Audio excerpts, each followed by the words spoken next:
Ang masama sa ekonomiya ng Pilipinas ay si BBM at ang kanilang pagkokorap. Nandito tayo ngayon sa Barangay Gabo, Lawag, Ilocos Norte.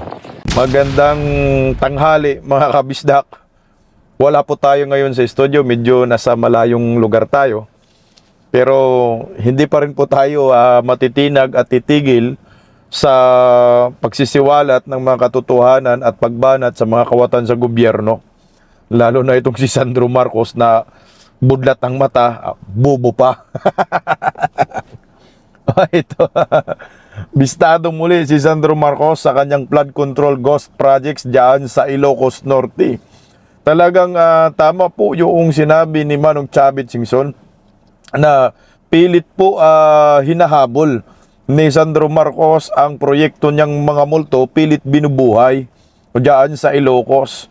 Pero wala, ayaw talaga paawat itong isang DDS vlogger. Talagang pinupuntahan yung bawat proyekto ni Sandro Marcos diyan sa Ilocos. Kasi nga, oo nga naman, kung magpaimbestiga ka, unahin mo na ang baluarte. Pero ito, bistado muli ang flood control ghost projects ni Sandro Marcos diyan sa Ilocos Norte. At ito, pag-usapan muli natin itong napakatapang na si Attorney Harold Respicio, na isang Ilocano na galit na nga ho dito kay Bongbong Marcos at tinawag niya na makakasama sa ekonomiya si Bongbong Marcos. Kasi ang sabi ni Chucky Claire na umano ang impeachment labang kay Bangag ay makakasama sa ekonomiya. Kaya nga ang sagot naman ni Respicio, ang nakakasama sa ekonomiya ay pagmananatili po sa pwesto si Bongbong Marcos. Magandang tanghali po sa atin lahat. Pa-like po muna, pa-share, pa-subscribe at pakipindot po ang inyong notification bell upang lagi po kayong updated sa ating mga video. At syempre, wag po ninyo kalimutan lagi ang Berada Aguila. Alas 2 hanggang alas 4 ng hapon, Lunes hanggang Biyernes. Suportahan po ninyo at pakidamay na rin po ang pangalawang YouTube channel ko po, ang Bisdak Historiador. Minsan magla-live ako dyan konti. Ngayon isang busy sa linggo, kwentuhan lang bago magberada Aguila. Okay, unahin po muna natin itong matapang na si Attorney Harold Respicio, taga Isabela po ito, Ilocano po ito, na nagpa-interview po siya sa Isiminay at mabigat ang kanyang mga binibitawang salita muli laban po kay Bongbong Marcos. At dito po, mapapahiya po dito ang mga gabinete ni Bangag dahil nga ho, itong ekonomiya natin sa ating bansa ay bagsak na. Pero pinipilit po nila, maghanap po sila ng masisisi ng dahilan ng pagbagsak ng ekonomiya at kahirapan ng mga Pilipino. Ito na nga ho nga umuugong, umiinit po ang impeachment labang kay Bongbong Marcos. Ito ay meron silang mga pasakali na pag ini-impeach si Bongbong Marcos ay makasama sa ekonomiya. Sa akin nga ho po, komentaryo ko dyan ay pagmanatili po si Bongbong Marcos sa kanyang posisyon sa gobyerno ay talagang makakasama po sa ekonomiya ng ating bansa. Una na riyan, wala na pong direct foreign investors, nagsilayasan na po, ayaw na po mag-invest ng mga foreigner sa atin dahil po sa issue ng flood control. At wala pa rin pong nakakasuhan ng mga malalaking isda. Meron po itong Sibong Rebilla, pero hindi yan ang gusto ng taong bayan. Ang gusto ng taong bayan, itong tatlong mga sindikato na ayon kay Manong Chavit, sila ang totoong mastermind. Si Saldico, Martin Romualdez, at siyempre si Bongbong Marcos. Hindi po yan mawawala. At ito na nga ho, talagang hindi lang si Bongbong ang may pakana ng lahat, pati yung anak niya, merong mga ghost projects. Pakinggan po natin ang isang Ilocano na galit kay Bangag, gusto ng mga gat na si Attorney Harold Respicio. Ito. Dito po tayo sa naunang yung tinanggap, huwag tayo sa nauna kasi 'di ba? Sa tinanggap nila na impeachment complaint sa grounds. Unahin natin, sir. Mababaw po ba yung grounds na sinasabi nung final po ni Attorney De Jesus ba yun? Yung respondent ordered and enabled the kidnapping and surrender of former President Rodrigo Roa Duterte to the ICC. Ito po yung first grounds po to support his impeachment complaint against the president. Anong masasabi mo, sir? Maayos yung ground na yan. As a matter of fact, baka nasa complaint rin namin yung ground na iyan. Abangan ninyo. Pero ang point lang namin is, pabayaan ninyo na madiscuss natin ang lahat ng grounds at substantive dapat at maayos yung ating complaint na ipa-file. Kaso nga lang, itong complaint na ito ay napaka-iksi. Paano naman tayo makakaasa na paa-andarin yan at bibigyan yan ng panahon? Eh kung napaka-iksi rin lang, wala kang space para magbigay ng maayos na narration of facts, maglagay ng attachments. Siyempre, binibigyan mo lang ng dahilan yung Committee on Justice na i-dismiss yung final mo na complaint. Eh obviously, yun naman ang ginagawa nila para kapag may file at ma-dismiss, hindi na pwedeng mag-file ulit ng susunod na impeachment complaint. Etong impeachment complaint namin, ang gagaling ng mga gumawa. Mali-maleta ang hawak namin kanina para i-file. Bakit hindi ninyo pinatuloy? Dito babagsak si BBM! Oo, at Ang galing! Dito babagsak si BBM! Babagsak ka talaga, bungit. Oh. Tsaka ito, mga kabisdak, alam mo yung articles of impeachment, yung naunang bogus, okay sana yung una. No? Matibay yan, mabigat. Ang problema nga, kulang sa substance. Walang mga ebidensya, walang dokumento na na maayos. Kaya, pag binasa yan ng mga buhaya, ito batik yan, basura agad. So, yung 1-year bar rule, matik po yan. Magamit na gamit ng mga palaka ngayon. Sabi ko nga sa amin, sa Berada Aguila, di ba? Okay ho ito, dahil kita naman po ng buong mundo kung ano po yung ginagawa ng gobyernong Marcos. Na pagkatapos po nila kidnapin si former President Rodrigo Roa Duterte, agad naman ho, nag-press con si Bongbong. Ito lang po ang malinaw dyan. Siya ang may pakana ng lahat, siya ang may utak ng lahat, na ginagawa po kay former President Duterte. Kaso ang ng question, kulang sa substance, kulang sa supporting documents, kulang sa ebidensya. Yun ang tinutukoy ni Attorney Harold Respicio. Okay, tuloy po natin. for the record, sir, ay sinubukan namin ng SMNA News na kunin po ang pahayag ni dating PCO Secretary, ngayon po ay House Secretary General Cheloy Garapil. At sa mga oras na ito ay hindi pa po namin nakukuha. Pero nabasa niya na po ang aming mensahe para po mabigyan din siya ng patas na panahon na sabihin naman ang panig ng House of Representatives sa mga paksang na ito na napaka-importante, attorney, sa araw-araw na pamumuhay ng ating mga kababayan.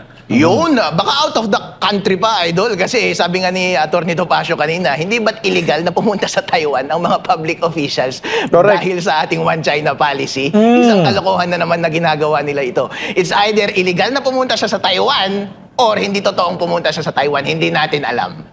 Opo, sir, ito po. Para sa akin, hindi ho talaga yan pumunta sa Taiwan. Pinapatago po yan ni Bongbong Marcos.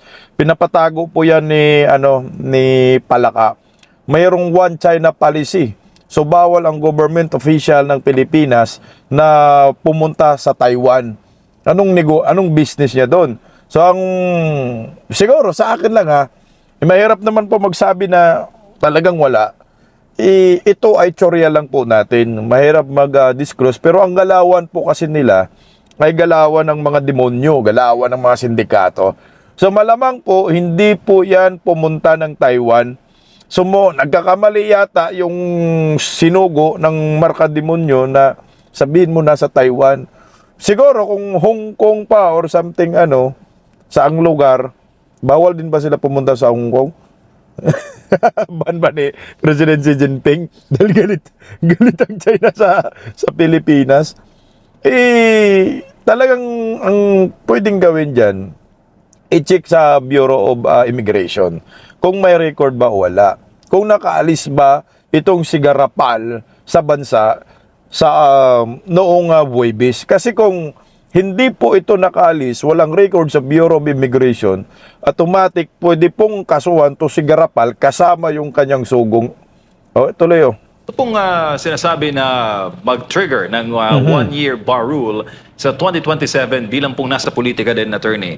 Kapag nagtagumpay po ang 1-year bar rule at hindi po magkakaroon ng chance to file an impeachment case against the president come 2027, ano po ang kahihinatnan ng kampanya ng administration come 2028 presidential race? Kapag hindi tayo makakapagsampa ngayong taon na ito, syempre 2027 na ang next opportunity natin, malapit ng eleksyon by that time, baka huli na po ang lahat. Kapag gumagawa po tayo ng tama, para ituwid ang lahat ng kamalian Ito sa na yun. gobyerno, wala pong mas magandang panahon kaysa sa panahong ngayon. Kaya hindi pwede nating sabihin na saka na, sa susunod na lang ulit, pagbigyan mo muna yung una, hindi po. Dahil karapatan po ito ng taong bayan. Ito po ang totoong boses ng bawat Pilipino dito naka-embody sa impeachment complaint na ito. Kaya bigyan niyo po ng due process, bigyan ninyo ng tenga ang boses ng taong bayan. Huwag niyo silang patahimikin sa unang pagkakataon lamang. Hindi nyo man lang narinig ang kanilang mga argumento. Hindi nyo man lang kami binigyan ng pagkakataon na i-argue ang case namin laban sa presidente sa harap ng taong bayan. Opo, di na ba, sir? Tama ka dyan, Attorney Harold Respicio, late na para sa akin. Masyado nang late kung sakali ay hindi ngayon makapagsampa ng impeachment, tapos 2027 makapagsampa ng impeachment, masyado nang late. Ang mangyayari dyan, yung mga sangkot sa corruption, mapagtakpan na, tumatakas na itong totoong mga mastermind at makakalimutan na ng taong bayan. Ito na ho talaga kasi mainit na mainit po ngayon, pagpapatagalin pa po yung impeachment labang kay Bongbong Marcos ay lalo pang lalawak pa ang korupsyon sa bansang ito. Kasi sasabihin mo ng mga animal, mga sindikato, wala kayong nagagawa, pikat kayo, tuloy pa rin kami sa aming gagawin, magtatakipan pa rin ang mga hinayupak na yan. At maghahanap po ng sacrificial lamb, itong si Bongbong Marcos, wala na po. Ngayon, ang sinong sacrificial lamb nila ngayon? Itong isang Bong, si Bong Revilla, talagang nadali po nila yan, nagiging collateral damage. Wala na po sila kasing magawa, kundi merong link kay Bong Revilla. So ngayon si Bong Revilla na lang yung ilalaglag natin kasi ang taong bayan galit na pero hindi pa rin maluloko at mapaniwala ng gobyernong Marcos ang kanilang mga diversionary tactics kasi hindi naman natin gusto ito si Bong kung may kasalanan parusahan, pero itong matunog na pangalan kagaya po ni Saldico at Martin Romualdez, ano hong mangyayari dito, kakalimutan na lang. Dapat managot po itong si Martin Romualdez dahil nandito sa Pilipinas. Kung si Saldico wala sa Pilipinas, sige, ito nandito si Martin Romualdez, anong gagawin natin? Papatakasin ba natin ito? Nandito si Sandro Marcos, mamaya pag-usapan din natin yung mga flood control ghost niya. Tuloy po. Last year naglabas ng desisyon ang Supreme Court laban naman doon sa ginawa na proseso. Sinita nila ang House of Representatives doon sa impeachment naman kay Vice President Sara Duterte. Pag dumakbo kayong Supreme Court, sir, the same pa rin. HREP pa rin ang nai-involve. Anong tingin nyo na mangyayari?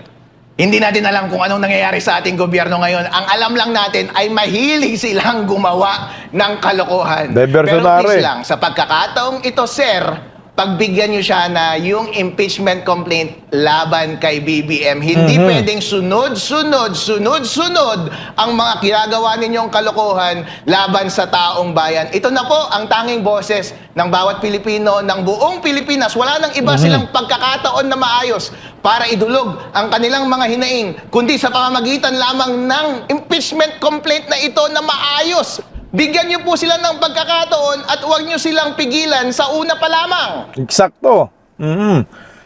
Kasi kung ako sa akin lang kung ang Palacio de Polvoron, mataas ang kanilang kumpiyansa na hindi ma-impeach si Bangag at walang kasalanan sa korupsyon na nangyayari sa ating bansa kaliwat kanan, utang ina, huwag nyo pong harangan yung impeachment na ito. Huwag nyo pong harangin, tanggapin nyo. Itakil nyo sa Kongreso. Kung talagang malinis kayong mga hinayupa kayo, kaso nga hindi malinis sila, ang dudumi nila. Kaya talagang gawin nila ang pagharang sa impeachment laban po kay Bongbong Marcos. Kaya nga inunahan na nila Kasi alam nila mayroong impeachable. Lahat po ng articles of impeachment labang kay Bangag, si Raulo na lang ang mga Pilipino na sasabihin hindi pwedeng ma-impeach si Bangag. O sige, habang buhay tayo, puro nakangiwi ang panga. Ito yung isa sa mga nakikita ho natin, natatakot po sila. Yan ang maliwanag. Lalo na ho, kagahapon, di ba? Sa press con din nila, anong sabi? Si Saldico ay witness labang kay Bongbong Marcos. tungkol po sa corruption issue. Alam mo, sabi ko nga sa akin, napakatibay po itong si na witness itong si Saldico. Unang-una, pinagkakatiwalaan po yan ni Bongbong Marcos at ni Martin Romualdez. Sa loob po ng 3 taon. Pinapaubaya, pinapamamahala ng gobyernong Marcos ang budget ng ating bansa. Dito kay Saldico, General Appropriation Committee Chairman. Sila ang nagbabalangkas dyan, silang nagdidipinsa, sila ang nag-allocate ng mga budget sa mga kurakot. Kaya sabi ko nga ho sa inyo, kung mayroon mang credible na makapagsabi ng katotohanan kung sino talaga yung mga nagnanakaw sa kaban ng bayan, wala na pong iba, kundi itong si Saldico. Kaya napakaganda ho ito. Sana po makuha po ng grupo nila ni Attorney Mike Defensor, Harold Respicio, Attorney Topacio, itong si Saldico kasi mahalaga ho ito. Di ba? Nagtatanong tayo, anong gagawin? Saan pupunta si Saldico? Saan mag-witness? Kasi uhulihin niya ng mga sindikato, biasum daw. Kahit biasum mag-testify. Sige, tuloy po natin, Attorney Harold. Attorney, sinabi po ng bago lang ulit si Party Arabar, sinabi po ng Malacanang through Yusek Claire Castro na yung impeachment complaint ay masama po sa ekonomiya ng Pilipinas. Ano masasabi po ninyo, sir? Ang masama sa ekonomiya ng Pilipinas ay si BBM at ang kanilang pagkokorap. Sinising nyo pa kami? Hindi pa nga uma-under yung impeachment. Yung impeachment kagad ang may kasalanan. Hindi ba pwedeng ang may kasalanan ay yung korupsyon na ginagawa ninyo na pinamumunuan ng ating presidente? Opo. Putang ina, Tikler, ang bubo mo. Ang galing, sinisisi nyo agad kami. Hindi ba po pwede na ang kasalanan na kasama sa ekonomiya si BBM, ang pangungurakot sa kaban ng bayan? Pili-pilit kasi nila na bilogin yung mga isip ng mga tao. Ito yung nakikita ko. Gawin nila ang panluloko, pagbibilog sa maraming Pilipino. Kaso mahirapan sila dahil mayroong social media, mayroong mga political vloggers, mayroong ibang mga mainstream media, kagaya ng Isiminay, na naghahayag ng katotohanan, nag-i-interview sa mga taong kagaya ni Attorney Harold Respicio, at nawalang prino sa pagsasabi ng katotohanan. Tika, sino ba ang dapat sisihin natin sa pagbagsak ng ekonomiya?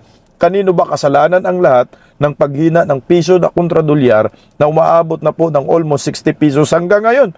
Naglalaro pa rin sa almost 60 pesos ang palitan ng piso kontra dolyar. Napakahinang piso sa kasaysayan ng ating bansa. Simula nang nagkaroon tayo ng piso currency, ito po yung pinakamahinang piso laban sa dolyar sa kasaysayan ng ating bansa under Bangag Admin. Kasalanan po ninyo yan. Kasalanan yan ng amo mo, Antikler, na angangiwi ang panga. Hindi ang kasalanan ng mga taong gustong magsampa ng impeachment sa inyo. Nakakasama po ang pananatili ni Bongbong Marcos bilang isang presidente ng Republika ng Pilipinas. Pag hindi po ito maagapan, lahat tayo babaon. Tingnan mo, magkano na ba ang utang ng ating bansa? Almost 18 trillion na ang utang ng Pilipinas. Walang build. Walang pandemya, walang proyekto, puro mga multo, puro mga ghost projects. Tingnan mo. Grabing utang na yan Nakakalula. Kung kay former President Rodrigo Roa Duterte, merong build program, merong pandemya, 6 trillion yung nadagdag na utang. Kasi kung meron kang, ma-justify mo yun kasi nga, pandemya sa buong mundo may COVID.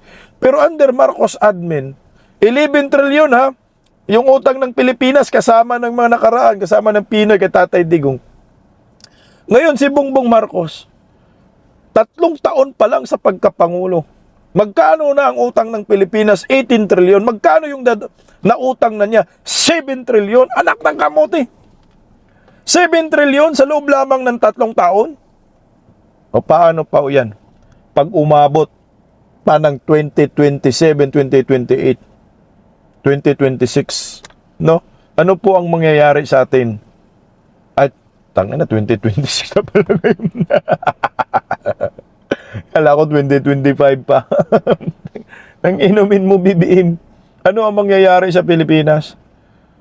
So 18 trillion utang ng Pilipinas bago bababa si Bongbong magiging almost mga 25 trillion 'yan. Puta, makakabayad pa kaya tayo ng utang sa ng utang natin? Wala na, bagsak na tayo eh. May mga unprogrammed funds pa, anak ng kamote, almost 1 trillion, 800 billion. Kaya wala nang ibang paraan kundi ma-impeach ka talagang bangag ka. Tuloy. Attorney, meron ka bang narinig din mula sa panig ng Kamara sa liderato? Kasi nung naghain ng unang impeachment, yung tinanggap na impeachment complaint, nagsalita agad yung speaker na hindi ito usad, mali itong mga paratang. Pero dito sa ikalawa at ikatlo, wala pa tayong statement na naririnig. Siguro dahil hindi pa na tinatanggap. Si Speaker ba nagsalita niyan?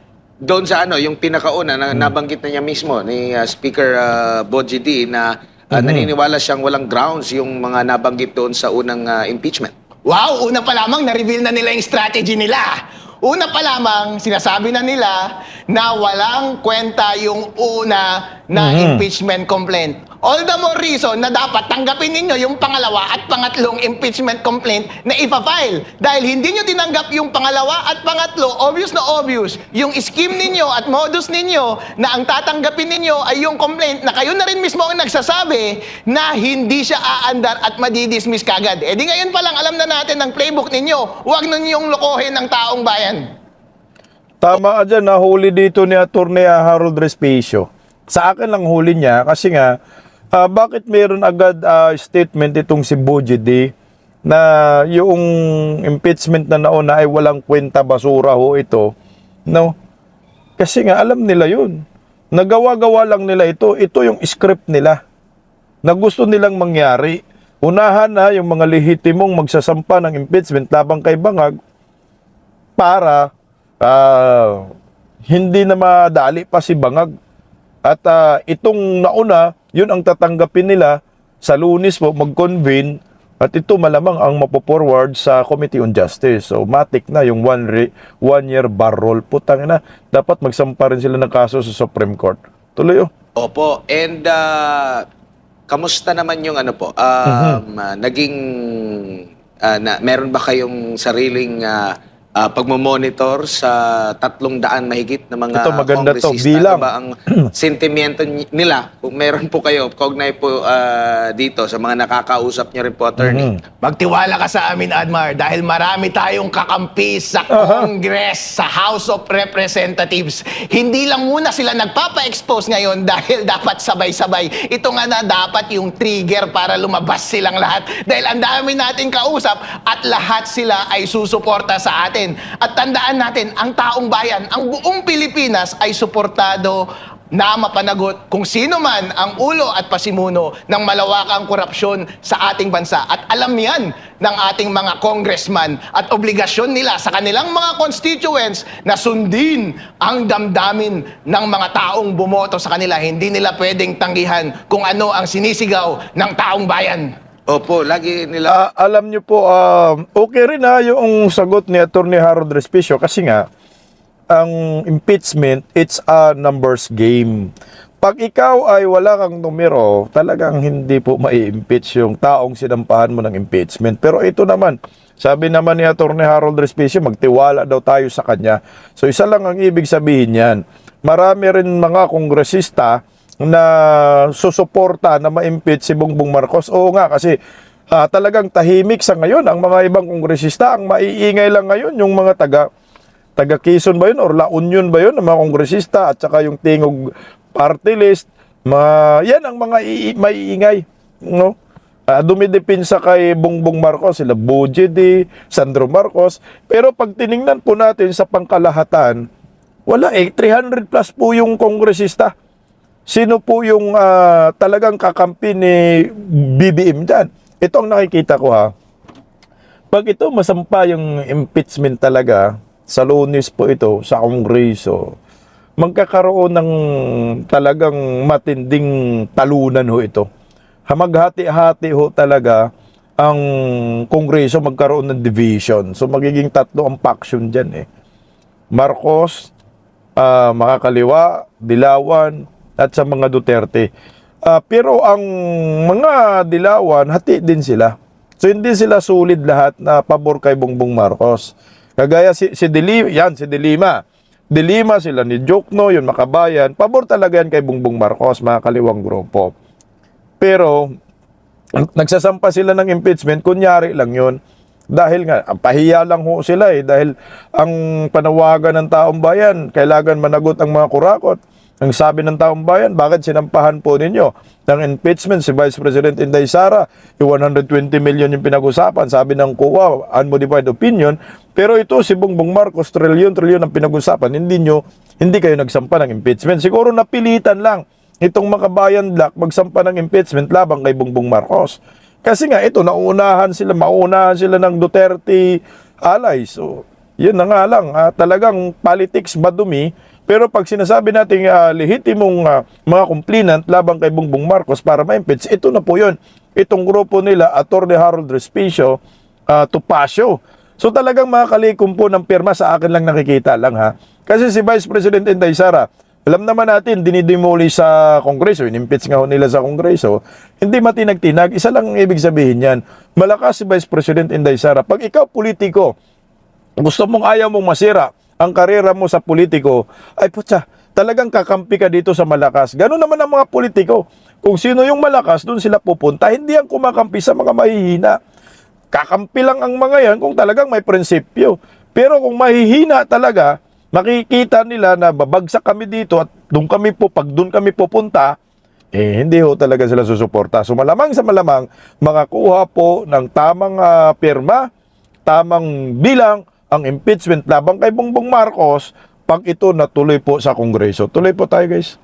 Nilang sinasabi po, attorney, lalo na sa side ng palasyo nang matanggap na ang unang impeachment complaint, na dapat daw galangin ang konstitusyon, sumunod sa proseso, sumunod sa due process. Hindi raw totoo na nagtatanim sila ng ebidensya gaya ng mga ipinupukol sa kanila kaugnay doon sa unang impeachment. Sakit, tingin niyo po ba may tama? Ay, may tama. Easy.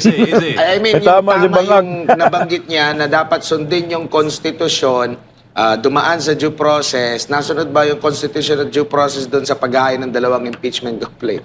Look who's talking, sir. Sabihin mo yan sa sarili mo. Dahil ang mga salita ay walang kwenta kapag hindi mo naman ginagawa. Ang tanging may consequence lamang ay ang ating gawa, hindi ang ating salita. Kahit dakdak ka ng dakdak dyan na dapat sundin ang batas at ang konstitusyon, kung bawat hakbang mo naman at galaw ay hindi nagsasang-ayon sa batas at konstitusyon, hindi kami naniniwala sa iyo. Sige nga, patunayan mo na dapat masunod ang batas at ang konstitusyon at ang rules ng House of Representatives. Dapat tanggapin ninyo ang aming impeachment complaint. Ang galing mo, Atty. Harold Respicio. Ito na naman, sunod sa due process, sundin ang konstitusyon. Yung mga taong nagsasabi ng ganyan na susunod sa batas, sila po yung lumalabag sa batas. Kaya nga wala silang kredibilidad na magsabi sundin ang konstitusyon. Sila yung utak ng tinatawag na bendalo. Alam na po yan ng taong bayan, putang ina. Kaya Tatay Digong, anong ginawa ho nila? Hindi binigyan ng due process. Meron daw warrant of arrest. Agad kinidnap. Hindi pinatikim ng regional trial court na yun ang nakalagay sa batas na dapat yung isang tao na merong ganyang mga warrant of arrest sa ICC ay kailangan idulog muna sa local court. Depinsan ang kanyang sarili, hindi po binigayan ng gobyernong nakangiwi ang panga. May due process ba yan? Ginawa kay Pastor Kibuloy. May due process ba yun?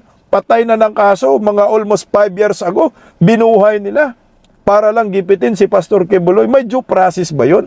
Walang due process. Hindi kayo mahilig sumunod sa ginawa sa QGC. Putang ina. Grabe naman yung panggigipit.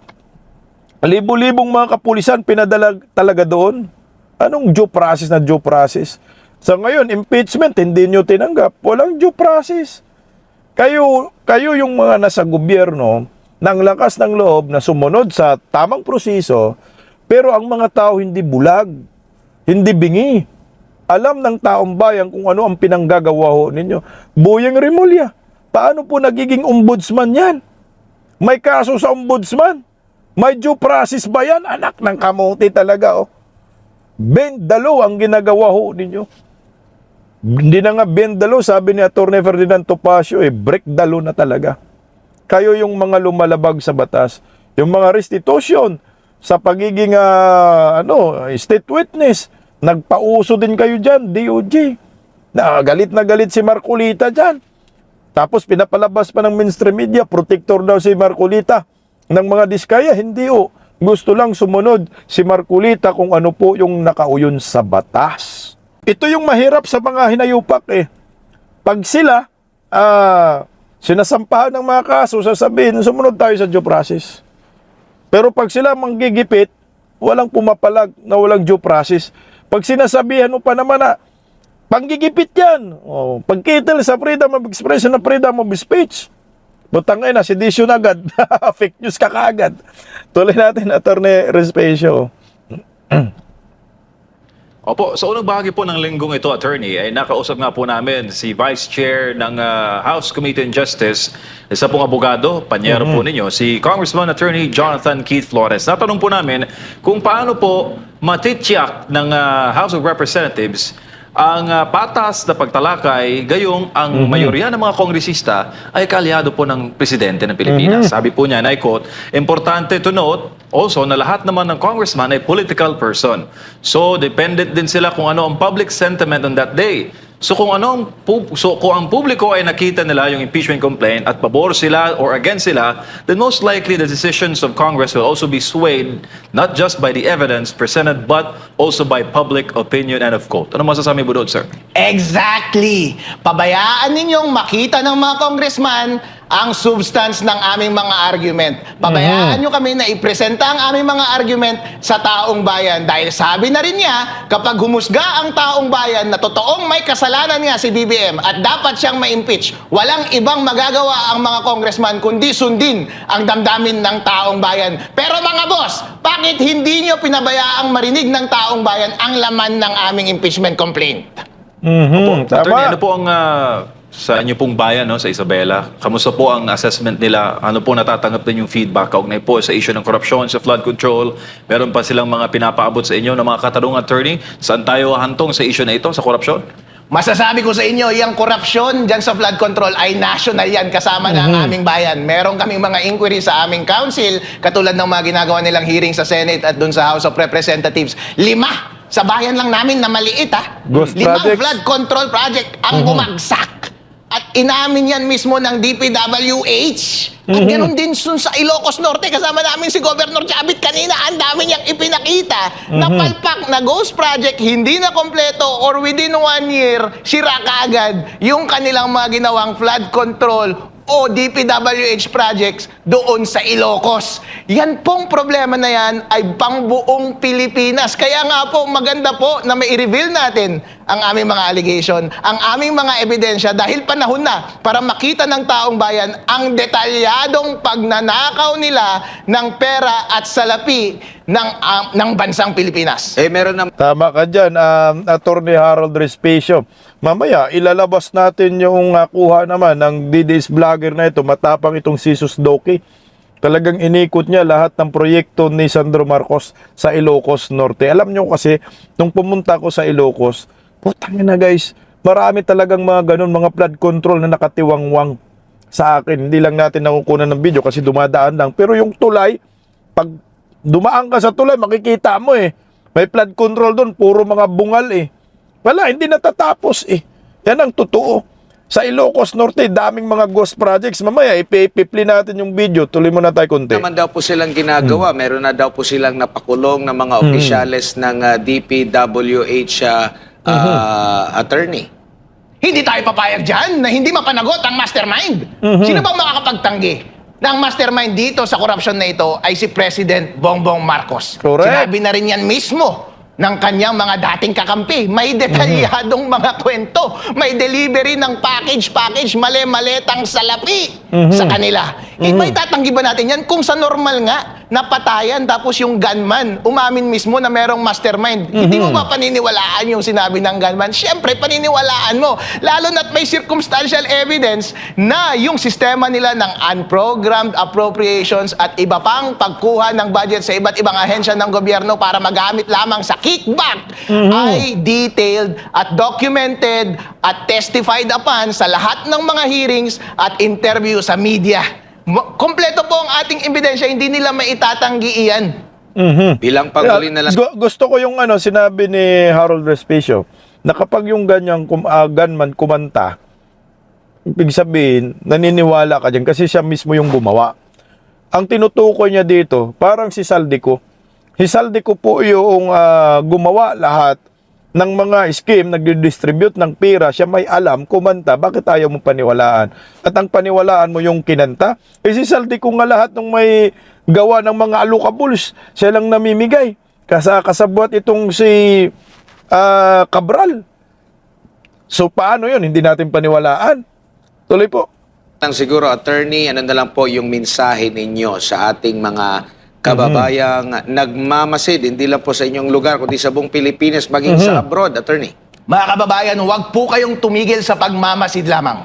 Obligasyon po natin na kontrahin ang lahat ng kalokohan na nangyayari sa ating lipunan. Ngayong naipresenta na namin sa inyo ang lahat ng pagkakamali ng ating gobyerno. Siguro tayo na ang magkukulang kapag hindi pa natin ito i-confront o hindi pa natin gagawin ang lahat ng hakbang para lahat sila ay mapanagot. Kapag hindi po tayo magsasalita, kapag hindi po tayo magpa-participate dito sa impeachment process na ito, baka tayo rin ang ating sisisihin, ang sarili rin natin ang ating sisisihin sa huli na bakit natin pinabayaan na magpatuloy ang ganitong kalokohan na nangyayari sa ating lipunan. Inuulit ko po, obligasyon po natin na patigilin ang lahat ng mga pagkakamali ng ating gobyerno. Dahil kung hindi, ang penalty ng pagiging tahimik at pagmamasid lamang ay pamunuan tayo ng mga demonyong mga politiko sa ating bansa.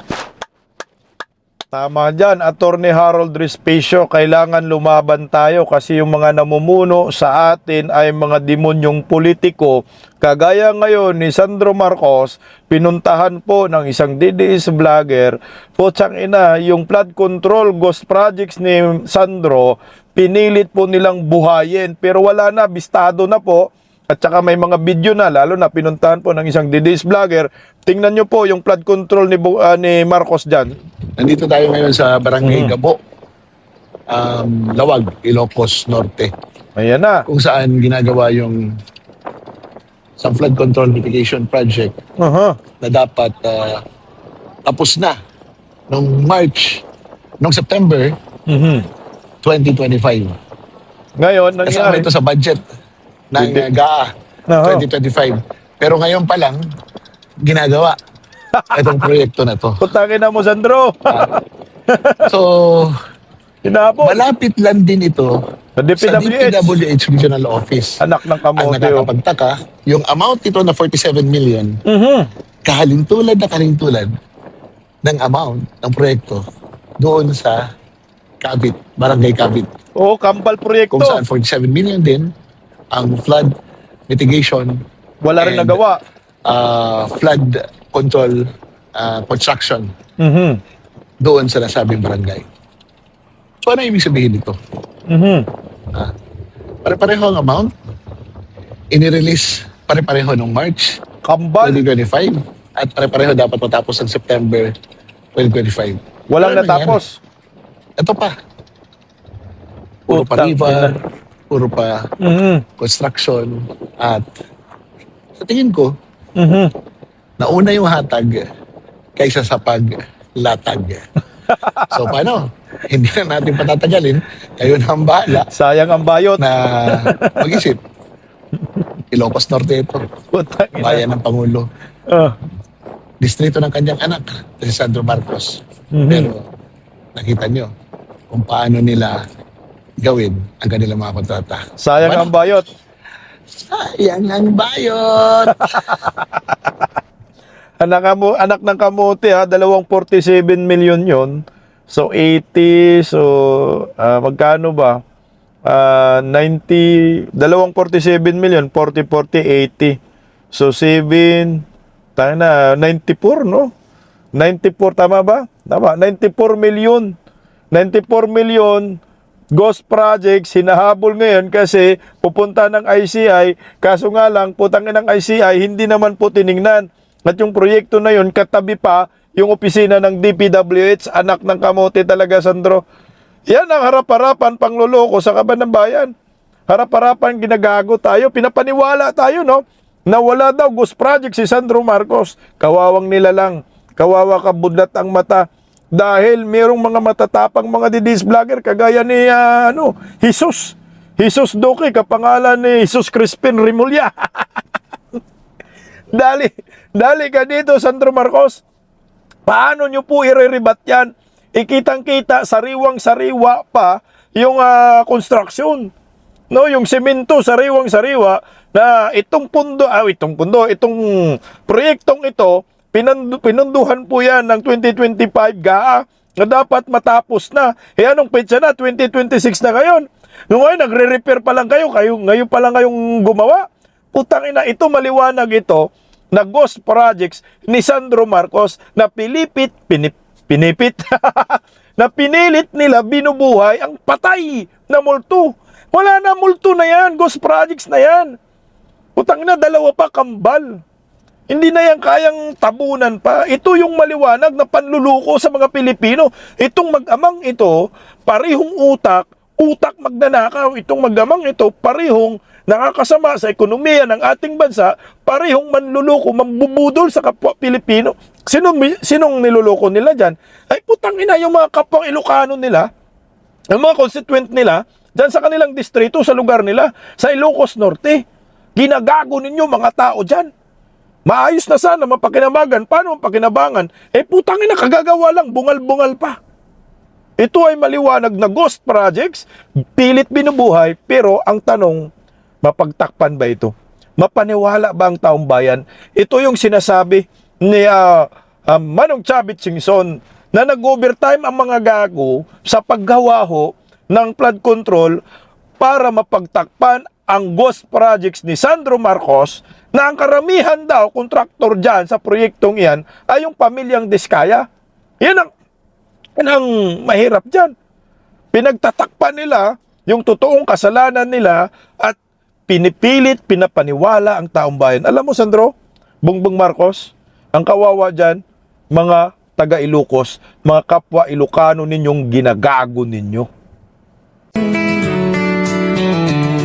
Paggising sa umaga, tanghali at gabi, nakikita ko ang post niya, ang hapdi.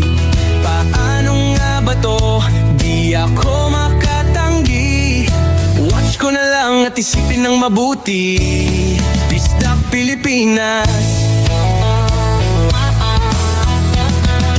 Bisdak, tinig ng katotohanan. Sa bawat vlog may laban sa kasinungalingan.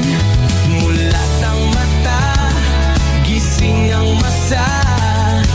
Bisdak Pilipinas, para sa bayan, gumigising sa diwa. Sa likod ng kamera, tapang ang dala, walang sinasanto kung mali ang gawa. Hinay-hinay, pero palaban. Boses ng tao sa digital na labanan. Bisdak, tinig ng katotohanan.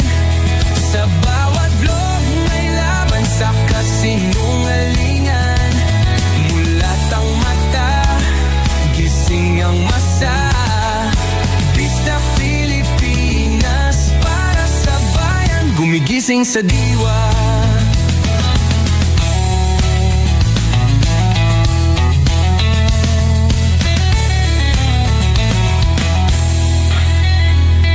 Hindi artista, hindi politiko, pero ang katotohanan, sigaw niya ay buo. Sa YouTube o Facebook man siya makita, may aral ka pa rin, may uwi sa bawat